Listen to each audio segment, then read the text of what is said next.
is Peter Allen with Dr. E. Michael Jones on the show Israel.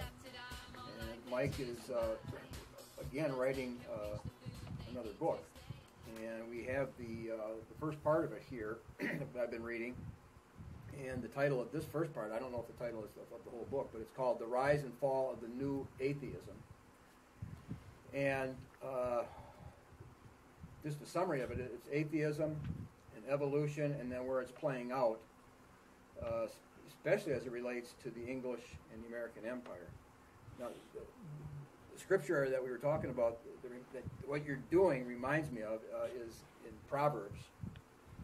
It says, the wise man scales the city of the mighty, and he tears down the stronghold in which they trust. And I think what you're attempting to do here is that on a metaphysical level, you believe you're locating where the mighty, the empire, gets its strength. Right. Yeah, we're talking about the new atheism, which was a phenomenon that occurred about 10 years ago. What are we talking about here? Why suddenly now atheism?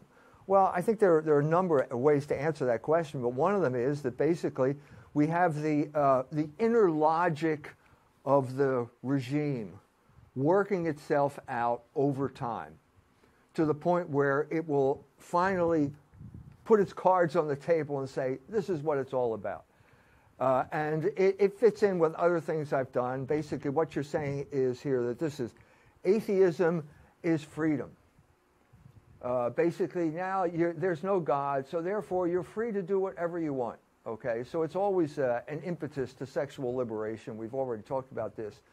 But that's the exoteric message of atheism.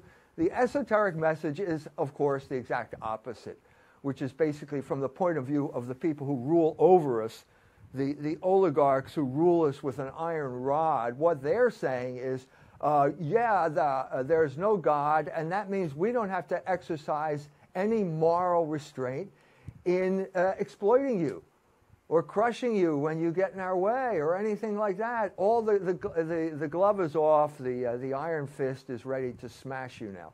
That's the other side of the coin, and I think that's what we're seeing now. I think basically what we're seeing is a group of people who, the oligarchs, let's call them, who have just thrown all restraint to the winds. You know, you better go along with this, because if you don't, we are going to punish you. We are going to punish you for your bad thoughts. This is all traceable, I think, to the open admission that the empire is really about atheism. So the key belief that animates this empire is atheism, that we have become God. Prometheus. If you remember the Rockefeller Center in New York City, what's the central symbol there? It's Prometheus. They have a big statue of Prometheus as you walk into Rockefeller Center. That's what these people believe. The temptation in the garden was, ye shall be as gods. Right.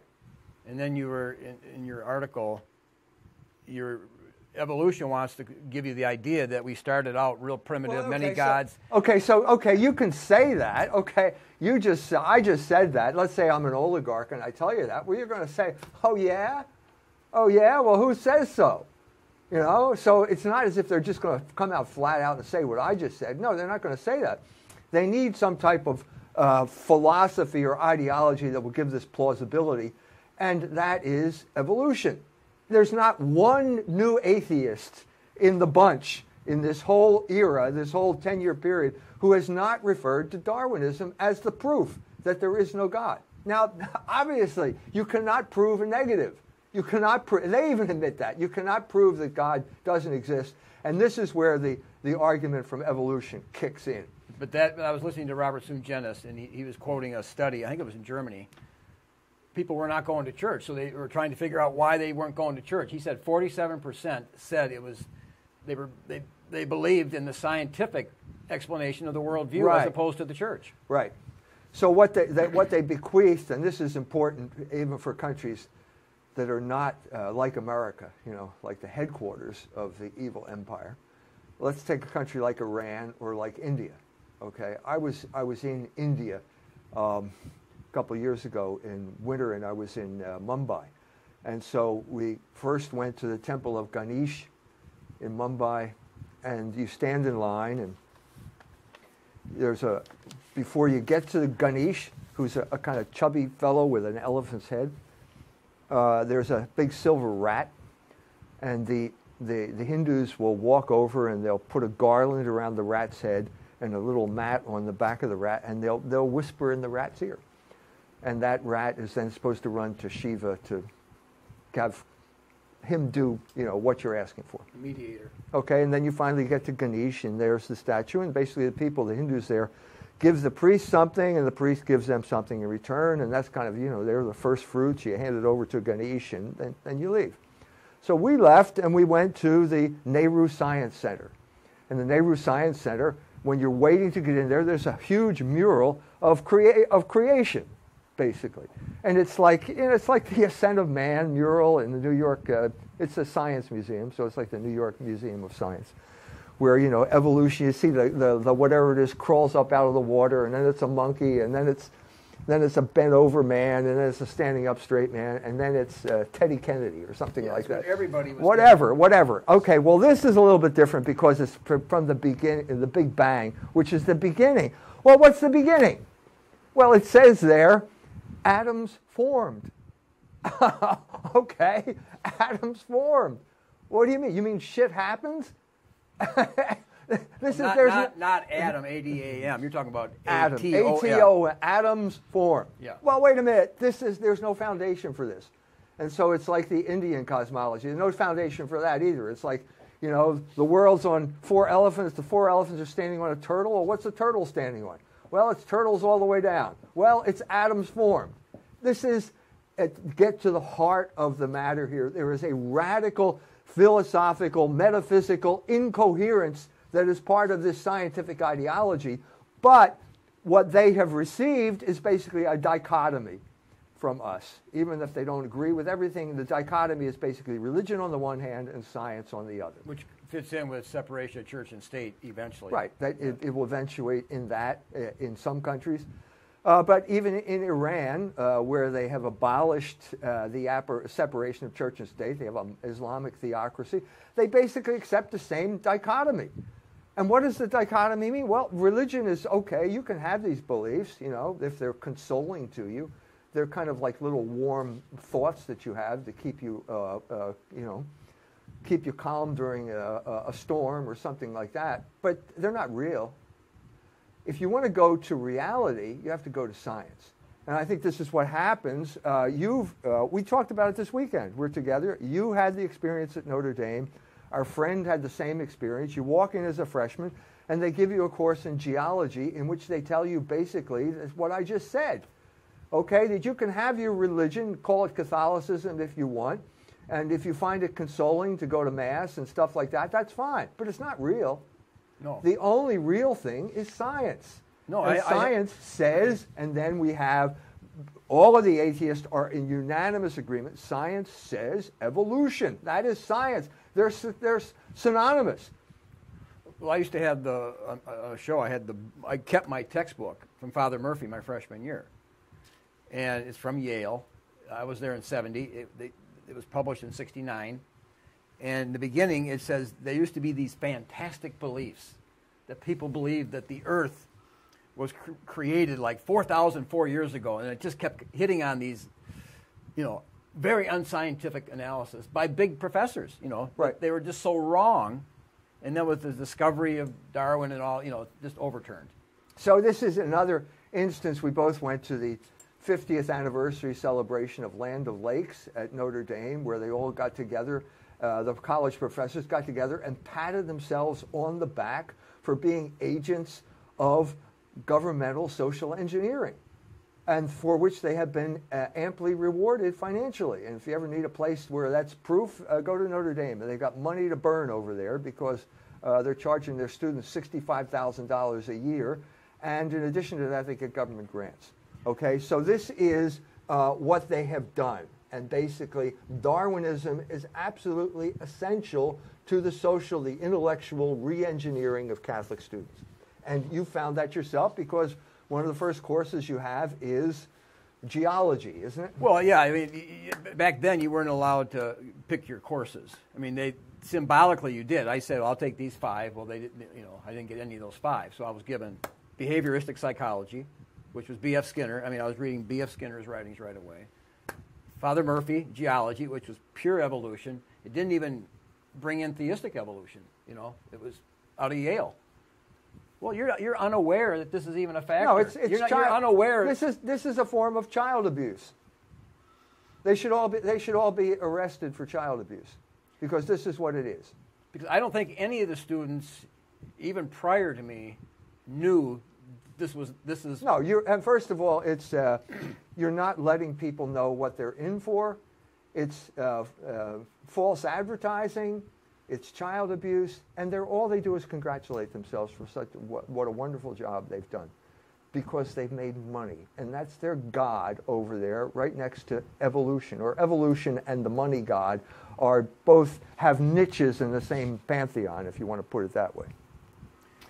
So, well, what are we? Another thing about Notre Dame, which is that they abolished metaphysics and Thomistic theology at around the same time as Land O'Lakes. So it was all part of one big scheme, basically to steal the university from the Catholic Church, which is what they did, and then place it at the disposal of the federal government, for which they received lots of money to basically socially engineer Catholic students. So you arrive as a freshman, as a Catholic, and when you leave as a senior, you're a committed Darwinist who also may believe in the Catholic Church and the existence of God, even though they're contradictory, which means one of the symptoms of this is you get stupider, because in addition to everything else it does, Darwinian evolution and natural selection make you stupid, because it abolishes the concept of causality. You cannot understand causality if you believe evolution. So you'll have, Dawkins was on a radio show with another atheist, and some guy calls from Scotland. It's an English radio show. Guy calls from Scotland, talks about how Jesus entered his life, and you can see them, they're all rolling their eyes, like, what is this hick? Well, okay, let him talk. It's all harmless, I guess. And then the guy says, but Richard, I have a question for you. Was it ever nothing? And at this point, it's radio, but you can see his face kind of turning white, because he doesn't know what to say. He doesn't know what to say. He met his match. Well, because this is a metaphysical question, and polite people don't ask metaphysical questions when they are discussing evolution. Because you may have noticed that evolution, natural selection, can only work on something. If there's nothing, it can't work, right? Everybody knows that. And so you say, well, it's not a biological question. Well, you guys are not talking about biology, are you? You're talking about cosmology, you're talking about metaphysics, and you're talking about God. And as soon as you start talking about God, you're talking about metaphysics and theology. So it's your own damn fault. Because this is not about biology. It's not about biology. It's about keeping poor, stupid proles in line by first of all, giving them the impression that they're stupid. So the Scotsman doesn't know he's stupid. So he keeps asking these questions. But Richard, if there's nothing, then there can't be something. Well, he says, it's so good. He says, you need to read a book. And then he says, I've written 8 books. So he's deep into it. Oh, he's so stupid. I mean, it's pathetic. He doesn't know what he's talking about. Okay, it's as if, you're the one who brought up God. God has nothing to do with biology. Okay, that's theology. That's not biology. You're the one who brought it up. You're out of your depth. If we had called you in to be on a talk show and talk about the nuclear missiles in Korea, and you couldn't find Korea on the map, you'd be laughed out of the studio, wouldn't you? Well, this is exactly what these guys do. And they get away with it because the elite, the oligarchs, love atheism. Because with atheism, there's no moral law. And when there's no moral law, they can crush you without thinking twice. That's why they like atheism. Well, they are like gods. I mean, like it says in Genesis, you could be, they kind of like are the priesthood. They are. Of course they are, because this is what is real. This is because it's science, and science is what is real. And anything else is just a figment of your imagination. Well, I told you that when I went to the Cotton Bowl after I had Father Murphy for a semester. I got into these clashes in Dallas because they had a big, huge Christian convention there. And they had their Bibles. And I'm arguing, to me, they were arguing Adam and Eve. And I thought the Bible meant Adam and Eve to me. And I'm going, where are you guys coming from? You know, I would get in debates and argument. And eventually I wandered to a bookstore. I had a few drinks. And I got Desmond Morris. Malt does more than Milton can to justify God's ways to man. Well, we went there to have fun, you know. We weren't going there to debate this issue. Yeah. But I got Desmond Morris's Naked Ape, and I said, this is what's true. The Bible is not true. I mean, you know, and I wanted... Well, you were a good... That's what Notre Dame was there to teach you. Okay? They are the guardians of truth, except that they can't explain anything. They can't... Look, if you had stuck with biology, you know, maybe we could... But no. You're the one who got into the God business. You're the one who wrote the book, God is Not Great. That's Christopher Hitchens' book. He's one of the Gang of Four. Okay? So, you're out of your depth. You can't locate North Korea on a map, and you're mouthing off on, talk shows all over the world. Okay? So what's your explanation? What's your explanation? You're the guy who said it. You're the guy who's going to talk about the beginning of it all, right? Okay, so what does Daniel Dennett, he's one of the Gang of Four. Daniel Dennett wrote a book in which he said, he's the only trained philosopher of the group, okay, and he said, the universe created itself ex nihilo, from nothing. Well, almost nothing, he said. And then he said, well, almost nothing. So, okay, let's take that in two parts. Okay, let's take the second part first. If it's almost nothing, it's something, okay? Which means it's not nothing, which means it already exists. I remember okay? when I was in high school, I wrote a little essay, and I didn't write much for the teacher. It turned out to be more or less a fundamentalist Christian. And the essay was, I said, if we can find that just a little speck of something, then we got something to go with. He said, but we got to figure out how that one something got there. Now, how did it get there? Well, now you know. It's an obvious problem that even somebody in high school knows. Now you know. It's very simple. The universe, let's forget about the little something part. Let's assume he didn't embarrass himself by saying that. Let's just take the first part of the statement.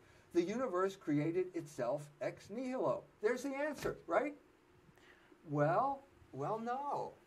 No, there's a problem there. No, because the Big Bang requires something, right? Okay, that's what we're talking about. The Big Bang, it's got to start with something. Okay, so there it is, whatever it is. No matter how small, no matter how big it is, there it is. Okay, so that, if you want to say, well, okay, let's simplify it. It wasn't the universe that we know now. It was the universe at the very beginning, which was this thing. Really intense, really dense. I mean, it was real dense. Yeah, it was dense, man. I mean, Hercules couldn't have compressed it anymore. You would have trouble. You're probably real heavy, but it's something. Okay, so that something brought itself into existence. Well, wait a minute. We got a question now. I can hear the Scotsman saying this now.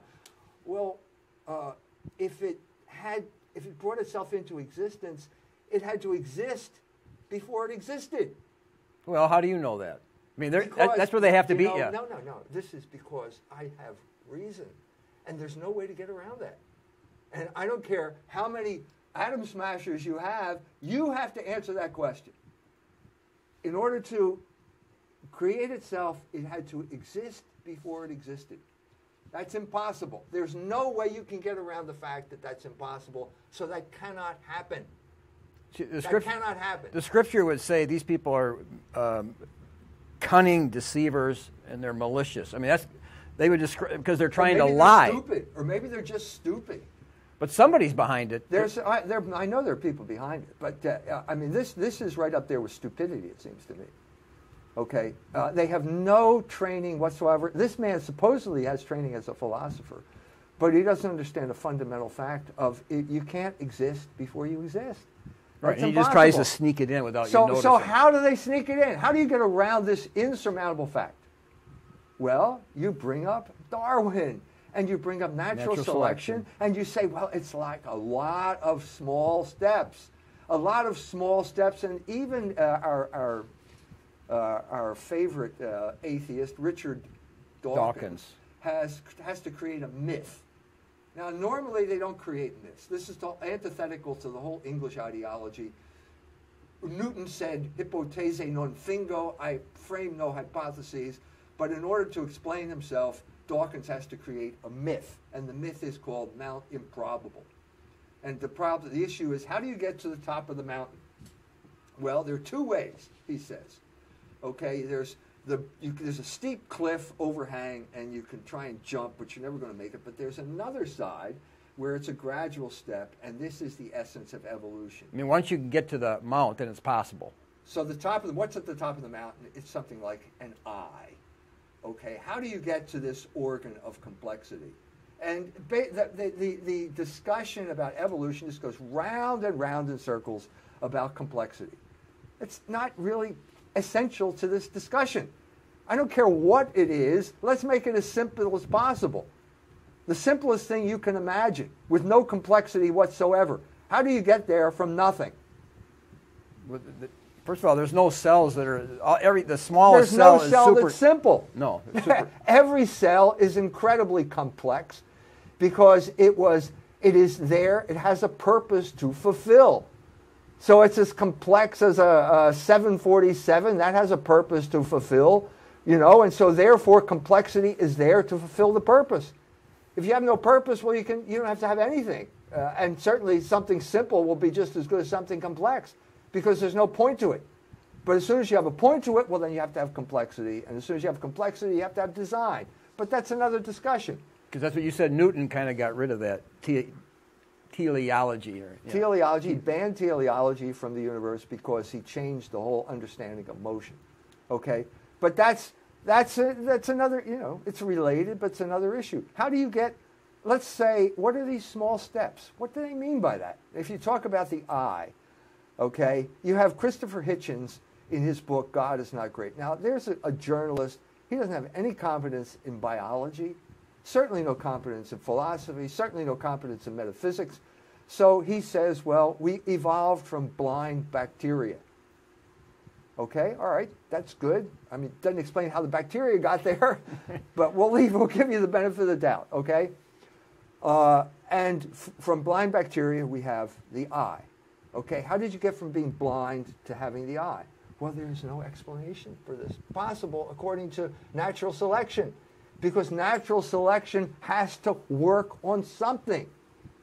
In other words, it has to be in operation, and it has to be competing with other things in operation, so it shows some type of advantage, and then then natural selection can choose this group over that group, and suddenly that's how it's supposedly how they pass it along. That's another issue, but that's what's got to do. Well, how do you select for sight when all you have is blindness? Because you can't get a change. A blind bacteria, what's natural selection going to work on there? Yeah, how does it go from blind to a sight? Well, so what we now have to do is sleight of hand, the same rhetorical sleight of hand that they do over and over and over again. So Hitchens says, well, in another instance, well, light-sensitive cells on a whatever, some little organism. Well, wait a minute. If it's light-sensitive cells, that's another word for an eye. So it's responding to light. Well, if you're responding to light, that's an eye already.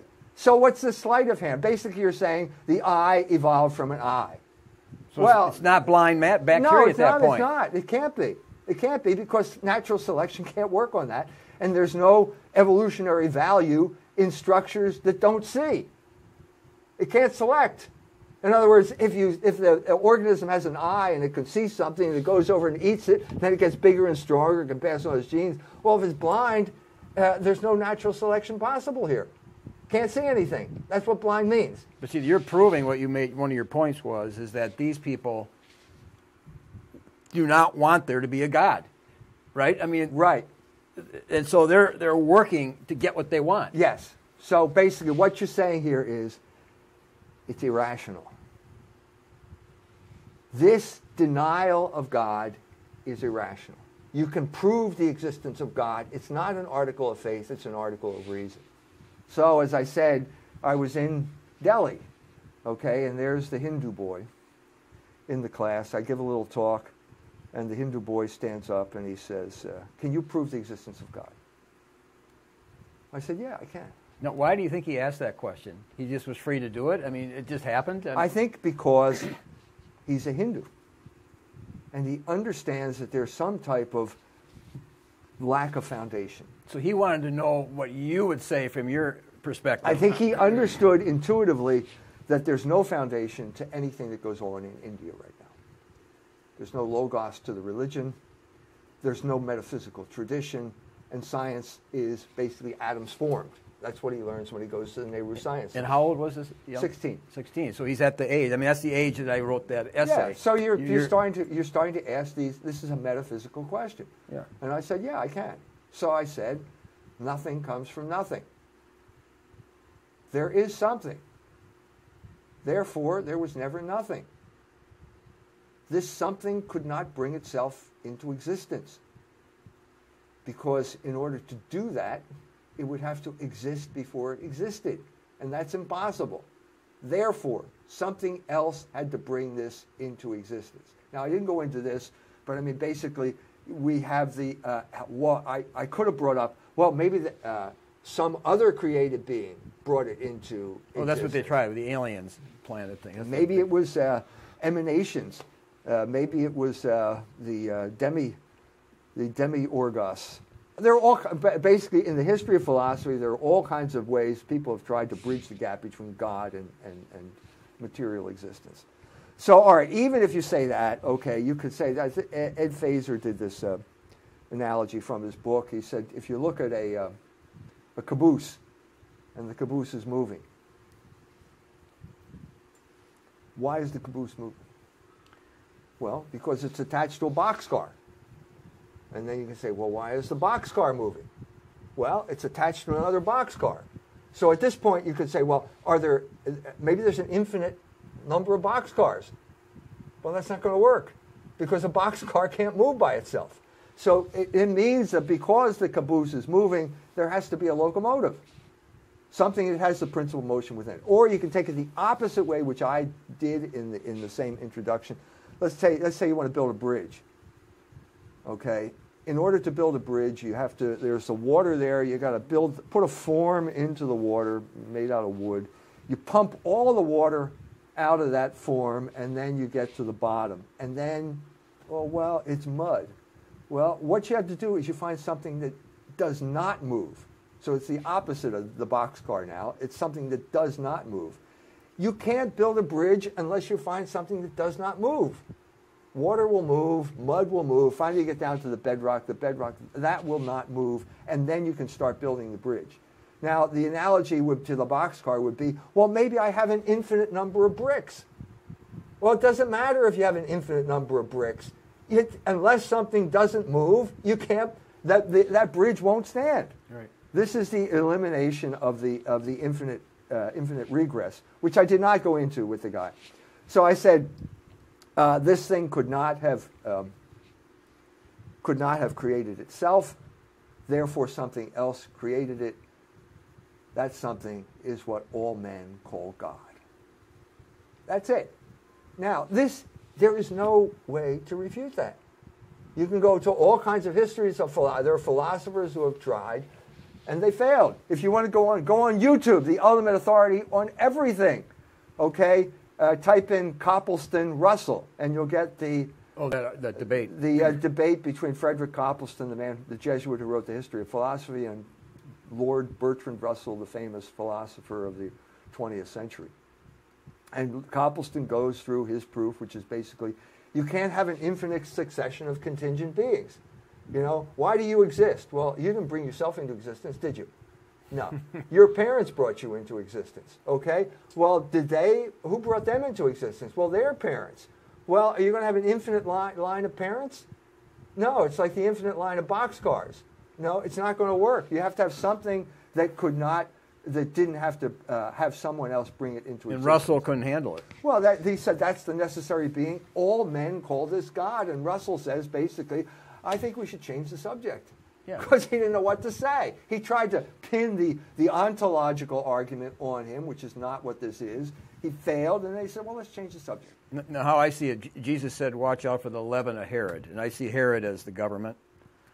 And our government, like you were talking about separation of church and state, our government has a constitution which does not acknowledge God, a legal system that does not acknowledge God because it's separation of church and state. And they're imposing, because we go to government schools, we go, you know, it's subtle, it's sometimes not subtle, but eventually this is what's happening. The process of this leaven. It worked itself out over a period of centuries. And basically what you're saying is right. The same thing that is true of the Founding Fathers is true of Darwin himself. So Darwin himself knew he could not get away with saying that he was an atheist. So this was his way of promoting atheism and keeping his privileged position in the society at the same time. So it's like being a homosexual. You used to have to become an artist so that you'd have a cover for your homosexual activity. Well, that's not necessary anymore. And it's not necessary to have a cover for your atheism. You can be out front, open with it, and that's the world we live in. Okay, so we don't need that anymore. But you're also saying, no, England is half atheist, I think Norway is half atheist. It's the result of these metaphysical principles working themselves up, and people being guinea pigs. I mean, they're suckers for it. Well, they've been told what to think. That's what education is. You're told what to think. Well, like when we were having breakfast and we were talking about your friend there that was in the Notre Dame class, and then he got together with the girl, and she said, "Yeah, I didn't really believe that either, but but I don't want to get a bad grade." Yeah. So the pressure. Well, you see the pressure. That's what the pressure is. Yeah, so they're tempted just to go along with it, even though they don't really. Go along. Yeah. Go along. That's what education is, so I can get a job. Okay? So what we have shown now, and write in, tell me, YouTube has all kinds of space for comments. Write in and tell me where I'm wrong. Okay? But I'm proceeding that I've just proved it, okay? And now that I've shown that it's rational to believe that God exists, anyone who tells me he does not believe in it is being irrational. And so if you're being irrational, I have to make a certain, why are you making that statement? It's not because of ontology or because you looked at the world and discovered this principle. It's psychology. It's because of you got personal issues. But they also want to claim and use the atheism to promote a cause. Yeah, but like you pointed out, there wasn't one point in history where a group of people didn't believe in God, and they thought they had a couple. It comes with being a human being. It comes with speech. So how could these people? There's never been a time when human beings did not speak to each other and live in communities. And when they lived in these communities, they always worshiped God. So it's just part of the standard outfit you get when you're created as a human being. Right. So anybody that's an atheist and they're trying to get a movement or be part of a movement, how could they be helping the human being when the human being craves a relationship with God? I mean, it's just part of him, and then you're not, and then you're going to deny him that. How is that being? And now we have to shift gears now. Now we're in the realm of psychology. In other words, in order to answer any of these questions, we're going to have to delve into the psychology of the people who are the atheists. And this, of course, is not, Paul Vitz has written a book called Faith of the Fathers. Just as a little public service announcement, Fidelity magazine published this 25 years ago, one of the first articles that led to this book. So we've been on this thing for 25 years now. 25 years. So what Paul Vitz does is basically delve into the psychology of all of the prominent atheists. Voltaire, Sigmund Freud. And what he finds is basically a defective father. Now, in the old days, you could be an atheist. You'd be called an atheist, not like today. Because just by denying Christianity in certain aspects, they might call you an atheist. It probably applies there too, I guess. I don't know. Well, obviously, Christianity is it's all God, no matter which God it is.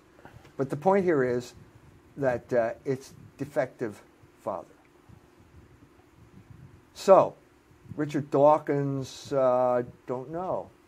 Well, let's put it this way. The classic example would be Sigmund Freud. Sigmund Freud talked about the Oedipal complex as a basically rebellion against the father. This is what he was promoting. That was the essence of his psychology. He said at one point all men desire to commit incest with their mothers and sisters. Don't know about that. I'm not sure that's an empirical study. Can we call up the Gallup organization? Didn't do this. He obviously just projecting this. When you're projecting this, you're talking about yourself. Some people said that the writings of Sigmund Freud are the longest autobiography on record. Well, it turns out that he had fell in love with his sister-in-law and eventually ended up having an affair with his sister-in-law. And instead of just saying that's what I did, he projected it onto mankind in general. So what you see here is the projection of some type of hurt, some type of trauma onto the world at large. So what he says is basically that these men lost their father at a crucial point in their development. Nietzsche is another example, famous atheist, was very attached to his father, who happened to be an evangelical pastor in Germany, lost him at, I think, a young age, the age of 5, which is the crucial stage where you disengage from your mother and you engage with your father, 3 to 5. The father just disappears like that, and he's wounded by this disappearance, and he takes it out on God, the Father, and Christianity. His father was a Christian missionary. Dawkins is in a similar situation. He was at a boarding school, an Anglican boarding school, and was sexually molested by one of the teachers at the time. Well, this is going to discredit religion, and it's also going to discredit the God who is the basis of that religion, which is God the Father. Okay. The really interesting part of this, so he goes through one example after another. It's pretty clear there's something going on here. Okay, the really interesting thing happens when he gets to Christopher Hitchens. Now, Christopher Hitchens had a father who was a naval hero during World War II. But, you know, naval heroes are great during wars, but then the war's over, and then you kind of have to shift gears.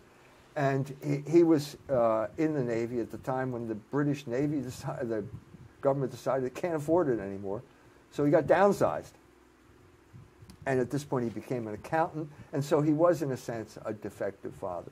The interesting thing about this is Peter Hitchens is Christopher's younger brother. And Peter Hitchens is not an atheist. He idolized his father. He emphasized, let's say, the war hero guy. It's in his book. He's written a book called Rage Against God, which is his autobiography, where he was an atheist and in rebellion and then got over it, whereas Christopher never got over it. So what's the difference here? They have the same father, you know. Is he a weak guy? Well, I mean, maybe he was weak when he was an accountant and strong when he was a war hero, but it's still the same guy. So which father are you going to choose? Well, I think this is the point where personal morality becomes important. Right. You can decide to admire your dad regardless. Yeah. So why don't you? Well, I think that what we're talking about here is Christopher Hitchens' life as the Hemingway of our day. Heavy drinker, womanizer, abandoned his first wife when she was pregnant. Just things that are reprehensible. Right. Which he admits in and then he's enslaved to those pleasures. So he's enslaved to these passions. Obviously, he died of cancer of the esophagus. Yeah. Well, that sounds like an alcoholic death. It's either cancer, the drinking and smoking. You either get cancer of the esophagus or you get varicose veins of the esophagus. They burst and you die. You bleed to death. That's how Jack Kerouac died. Jack Kerouac was an alcoholic. So it's a death, an alcoholic's death. So you can't control your passions. So let's put it this way. Let's put it mildly. You're a jerk. Okay, Christopher, I know, de mortuis nil nisi bonum. He's dead. He can't respond to me. If he were here, I would tell him, Christopher, you're a jerk. Okay, I never had the privilege of debating him, but the evidence is there.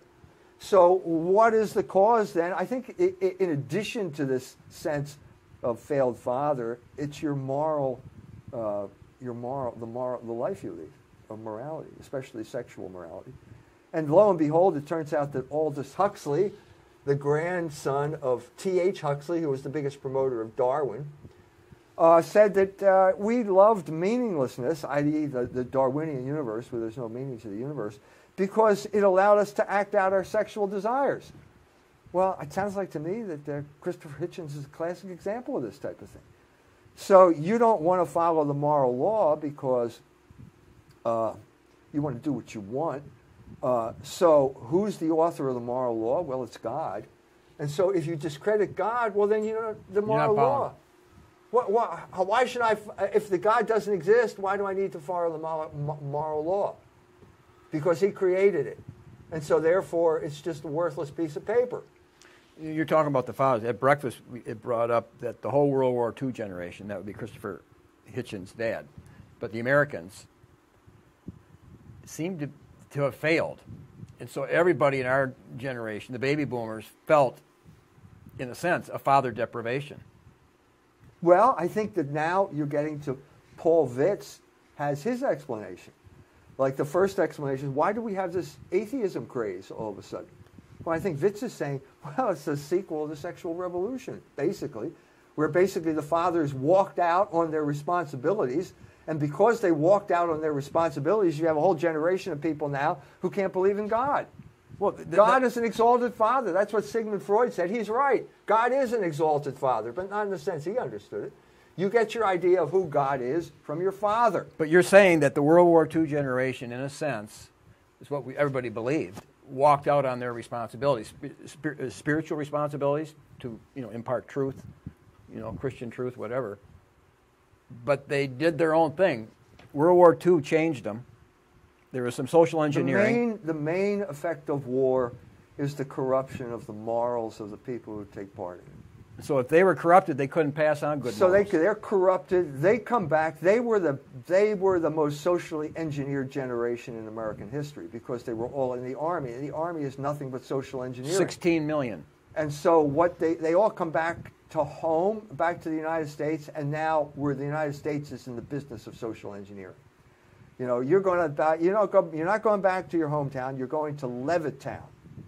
You're going to live in a one-story house in Levittown, which means you're going to have to buy a car.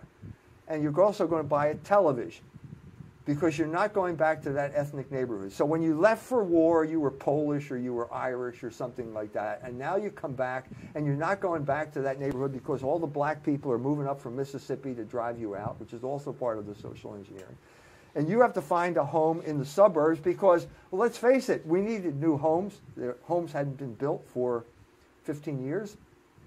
If you add the Depression to World War II, you've got this huge backlog, and now they're churning out these one-story bungalows in Levittown, and that's where the soldier goes from the barracks to the bungalow.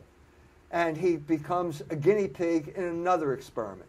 And we were the children of that generation. But their morals were weakened by World War II. Of course they were. So they couldn't pass on to us strong morals because they didn't have them. They were undermined. They were undermined. And let's put it this way. The church is made up of people who were undergoing this social engineering or whose fathers were subjected to this social engineering. And the church, in general, internalized the commands of its oppressors. And that's why the church is in such a weak position to this day. And they came back very proud that they had saved the world. Right. And so they're full of pride. There was a dual effect here. If you were part of the WASP elite, you went into the army as an officer, and you came out of the army feeling that we had whipped fascism. And so all you have to do now is portray anybody you don't like as a fascist, and then they'll be on board with whipping them too, which is who were the next candidates for fascism? Catholics, because of people like Franco in Spain and so on and so forth. They're suspect because of their origin. That's what Louis Wirth said, University of Chicago professor. So if you came back as an enlisted man, you came back without an identity. You went in as a Polak or an Italian or a whatever, German. Eisenhower was a German, right? Okay? And when you came out, you were an American. And you identified yourself according to your class, which is basically how much money you could earn. So this was the social engineering, like you're in your book, The Slaughter of the Cities, Louis Wirth, which was Stalinist, similar to the Stalin. You're trying to wipe out the ethnic distinctions. Right. He was I'm an American. He was following Stalin's ukases about ethnic cleansing. He was a Stalinist. He was a communist. And he imposed that same form of ethnic cleansing on the United States of America. Yeah. So what was happening in the Soviet Union was happening here because we were very similar. Right. Very similar. Because except we had God and trust we had on our money, but we weren't trusting God in our government. No. And this is antithetical to everything that we were taught in school that our government stands for. Consent of the governed has no place in a regime on social engineering. You don't even know it's happening, much less trying to object to it. And it was all portrayed as science, too. You know, it was all portrayed as somehow scientific. The fact that, these black people are moving into your neighborhood, the prices fall out, you got to move. It was all just, well, that's just part of life, you know. So this is we were all damaged by this. And as a result, we were struggled to be fathers. We had to struggle. We had to lay our own foundation. Some people struggled and they failed. Some people didn't struggle. They gave in and they went with the flow.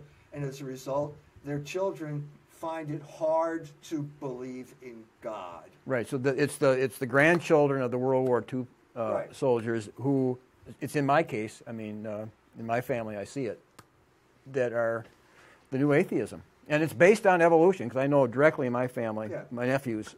Evolution is the reason for their atheism. Yeah. So that explains why it was suddenly blossomed like this. Well, it's the final outcome of wrecking the family. Because feminism, the damage that did to the father, you know, at the Notre Dame symposium on Land O'Lakes. The lady, the fat lady, the heavier set lady in the front. The fat lady got up, and she didn't sing, but she opened her mouth, and this torrent of feminism just gushed out like vomit on the entire audience. And the guys, and she complained about Land O'Lakes because there were no men there. Yeah, but Notre Dame was all men. There was no girls at Notre Dame. There were no men at Land O'Lakes. Well, why would there be? It was an all-boys school. Care. And all the priests there, like Johnny Jenkins, she just kind of sat there and think, oh. I can't believe we did that. I'm so sorry. It's kind of like having had slaves, you know. It was like almost equal to Can we tear down the monument? I just feel, I'm so ashamed of being a man. But what are we talking about here? What when the fat lady sang, what was she singing about? She's an agent of social engineering. And so you have all these Catholic educators over there patting themselves on the back because they worked for the government and engaged in the social engineering of Catholic students, naive Catholic students, by indoctrinating them into the science of Darwinism. Well, she was saying social justice. I mean, you could have said, I'm for social engineering. And the fella from Venezuela, was a freshman, was saying that he had to flee. His family had to flee Venezuela because of this social justice, almost, is what he was saying. I don't know if you were there for that part, but he hit back and he said, "But what about truth? Where does truth fit into this?" I mean, he was like trying to get a clear answer from her, and she just said, "Well, I think we're saying the same thing," and it's like just left him no answer. No. So now, so what can we say? There's no foundation to this edifice anymore. When there's no foundation, it's bound to collapse. Because there is, your atheism is irrational. Your atheism is preposterous. Natural selections does not explain anything. It doesn't explain change, much less this type of change. It explains nothing. So there's nothing there. It's the only thing that we can talk about are your hang-ups. But you said with Hitchens, there was an opportunism. In other words, he was an atheist because it gave him an opportunity, even maybe to climb socially. Well, yeah, running off with the Jewish lady, the second wife. But if our government certainly didn't hurt his career. I mean, it's no secret that these people have big influence when it comes to the publishing industry and can make you, you know, in a way. And he got made by his, it was his atheism book that finally made him. It's once again, another tragic story. It's like the Mapplethorpe story that we already talked about, you know. If you're going to sell your soul to the devil, make sure you have a good lawyer to write up the contract. Because once again, Hitchens, like Mapplethorpe, he got fame, but he forgot to ask for health. And so he's on top of the world, and suddenly he's got cancer of the esophagus, and then he dies. And that's the end. Too bad. So now he's there with his maker. I mean, you know, see him, the maker face to face. I don't know what he's going to say, but... Yeah, but the problem with like separation of church and state, our government buying into evolution, buying into atheism in a sense, then people are tempted because you can go up in the government, you can go up in that system. You have to by being an atheist. So it's almost you can't get anywhere. So it's almost like communism, where you went high because you were a communist. Don't badmouth communism by associating it with this. I've told this story before, but my oldest son went to Harvard. I didn't understand what Harvard was at that point. It's there, a tryout to get admitted to the club. So he got invited by the Porcellian out to lunch. The first thing they asked him was what he felt about Darwinism. And at that point he gave the wrong answer, and that was the end of it. That's the end of your, you know, he still got the degree. You could still hang that on the wall. But if you're thinking of becoming a master of the universe, forget it. You gave the wrong answer, buddy. Sorry. I wish, you know, if I were tuned in and willing to sell my soul, I should have told my son, yeah, when they say Darwin, say yes. When they say jump, you just say how high. See, I believe when I was a senior in high school, I visited Notre Dame. My sister was at St. Mary's. My cousins were at Notre Dame. And my sister was kind of pretty, and she didn't think she was too smart, so she hung out with all the real smart boys. You know, it was a 7-to-1 ratio. And they constantly told me, and my sister remembers it to this day, is that they would say, we are effed up, and we don't know why we're effed up. I mean, they just told me, 'cause back then people were kind of like blunt. They couldn't figure out why. No. They couldn't figure out anything. Surprising? Is it surprising that an 18-year-old cannot figure out? Well, these guys would have been 20. It took me 30 years of research in places like the Rockefeller Archives to figure out, and you're not, an 18-year-old doesn't figure it out? No, of course not. But I think evolution, looking back, I think it played a role. Because once science becomes dominant and you believe it's true, how do you lay a foundation on that? You can't. They did not honestly. They did not know how to answer the arguments of the evolution, which meant that science trumped religion, which meant that they could abandon their morals, which meant that they ruined their lives. Or maybe he didn't ruin their lives. I mean, our friend on Saturday did not ruin his life because he found a priest who was actually willing to tell him the straight stuff. You know, so that's the type of... so God is in control of history. He's not going to let Notre Dame run the universe for him. You know, I know, you know, Father Hesburgh thinks he should have done. There was a mistake on God's part, but that's not the way it works. So why do you think this goes on? Obviously, there's some priests that are concerned about this, but nothing can be done? Because the church has capitulated, that's why. But you're saying they capitulated kind of at a metaphysical level, too. I mean, the capitulation is subtle. The capitulation is in many aspects. There's a capitulation for money, but I mean, when you abandon the teaching of metaphysics, you're sending the army into the troops with no weapon. Nobody knows metaphysics anymore. This is Dawkins making metaphysical statements. He doesn't know metaphysics. He doesn't know what he's talking about. And the fact is that Notre Dame grads can't call him on it because they don't know either. Thanks to Ernie McMullen. Right. McMullen was in the 50s and 60s. 60s? Okay. Yeah, I mean, I knew Father Herman Reith. who wrote the textbook, The Introduction to Metaphysics, which was a textbook at Notre Dame University, which everyone had to take. The sequence was clear. It was logic, it was rational psychology, and it was metaphysics. Well, before my dad, I still have his textbook before World War II. It was logic. It was Father McBrien, logic, Aristotle book. But I think it did change. My uncle used to fund. He came after World War II to Notre Dame, and he was totally into evolution, funding dinosaur hunts. There was a big shift. Yeah. Because he was into the Marines, he was into that, and yeah. So okay, it's over. It's over. There's no foundation for this. I'm releasing the captives here. Okay, the jails are open. You can all come out now. Now the question is, are you going to be like the killer whale? You know, they let the killer whale out of the tank, and they put him in the ocean, and all he does is swim in 80-foot circles, because that's all he knows how to do. You know, I'm opening the jail, and are you going to run back in? You're going to refuse to leave? That's the question, because there's no foundation with it. It doesn't work. It's wrong, flat out wrong. I'm saying it. You're released. Okay, it's okay to believe in God. It's rational to believe in God. The burden of proof is on them. But Notre Dame does believe in God. So where's the problem, though? What you have is this dichotomy of science and religion, where the God that they believe in is simply not the sovereign God, creator of the universe, who holds all things together. He is not necessary being. They have this truncated, psychological, effeminate God that they're promoting over there.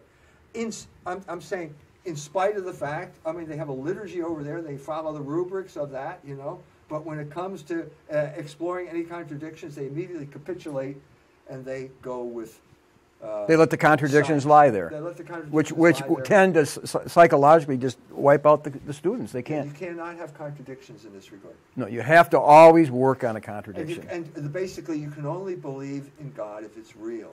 If it's not real, I'm not going to believe in it. And this was the crisis we all faced as baby boomers in college. Well, it's not real. Well, I'm not going to believe it. Well, it raises the issue of the historicity of Adam. If Adam's not real and Noah's not real, well, then, what's real? Well, obviously. Right. Was Christ, did he really rise from the... atoms bumping into each other? That's what Bertrand Russell believed. That's stupid. But that's what he believed. Atoms formed. You think that's science? Good luck, fella. Explain that one to me. Well, it's not a small issue. Like Sunjena said, 47% of the people said why they weren't going to church.